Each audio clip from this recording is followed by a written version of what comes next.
Welcome to Titan HST's Business Continuity Today, hosted by Todd DeVoe, where planning meets reality. Good morning, good afternoon, depending on where you are at on this fine planet. And I am Todd DeVoe, host of Business Continuity Today. And today we're going to get into, cybercrime, but not necessarily what you think. Let's just talk about the economics of it for a little bit.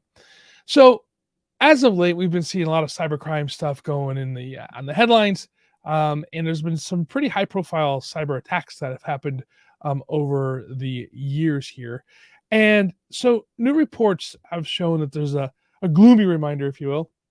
There's been some really deep and long-lasting impacts on what happens with cybercrime or what the impacts are. So, what I find interesting is that when we think about these things, they seem to be, something just if it's not impacting you, you kind of walk away from it.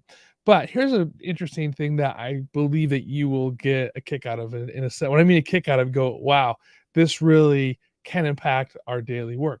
So when Facebook was hit with a cyber attack just a few months ago now, or maybe a year ago, it was hit Facebook, WhatsApp, Instagram, all of them got hit. A 6-hour global outage. And so take a look at that. Okay, big deal, 6 hours. But a lot of business occurs over Facebook and Instagram. That cost 5% of stocks, right, for Facebook. And it cost Mark Zuckerberg himself, his personal income, $6 billion. So it's not insignificant on that. And so how do you make that money back? Those small companies that were working with Facebook and Instagram as part of their business, what did they lose here? This is just one person's loss on that. So after hackers stole data from Midbank in October, their shares fell 15%, and they lost between $25 to $35 million for that aspect of it. So we're looking at these millions and billions of dollars that are being lost every time someone hits with a cybercrime. Now, the reason why I find that interesting is we think of the inconvenience, if you will, of having something occur where your phone's not working or you can't get on to your to the internet or whatever those things are, but it really costs real money when it comes to it. I was talking to a person that in an interview that we had on another show, and he was working for the city of Torrance, and he got hit with a cyber crime. All right, it was a malware, ransomware. They ended up having to change all of their practices in the city, and they actually had some computers that weren't hooked up to the system, and they were able to use that system. Matter of fact, if you want to check out the show, it's on the Todd DeVoe show, and it's talking to Keith Snidey of Inglewood, talking about using technology for the Super Bowl. But that being said, that cyber attack specifically cost the city taxpayers, right? At the end of the day, the individuals that are living in that city, millions of dollars to go through the system, having to reboot everything, having to buy new computers. All that happened due to this ransomware. BHP lost $8.9 billion in the market value in a single day when the Brazilian government announced a mega claim against the company arising from a collapse. Right, we had an attack on the oil and gas pipeline in South Carolina or North Carolina, in that area, costing people, they couldn't get gas, right? And gas prices ended up going up around the country because of that cyber attack to that fuel system over there. And people couldn't go places. Actually, industry kind of came to a crawl because they couldn't get gas into their vehicles.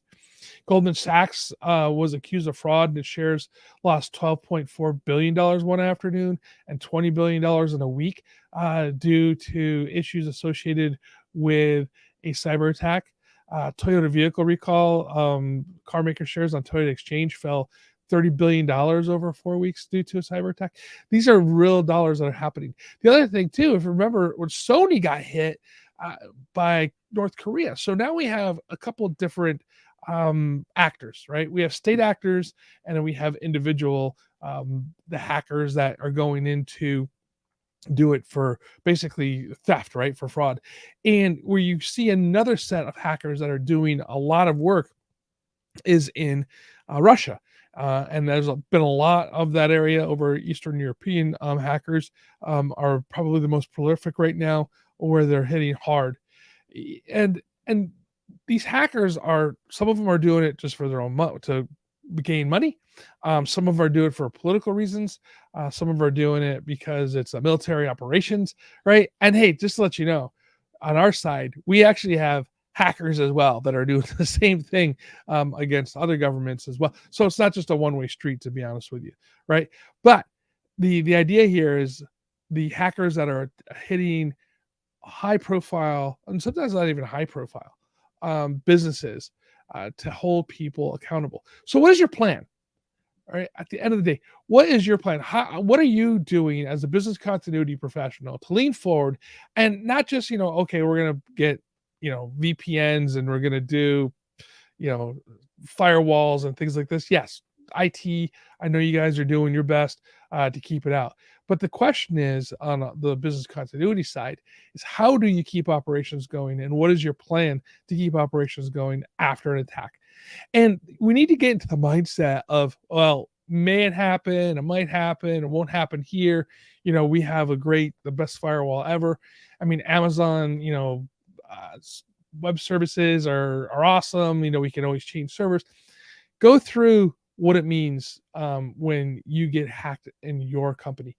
What are the serious issues that you're facing, whether it's data breach, whether it's information that's being taken from you with your clients, right? Do you have high profile clients that people are going after, or do you have other financial stuff that's being looked at? If you don't pay the ransom, what does that mean, right?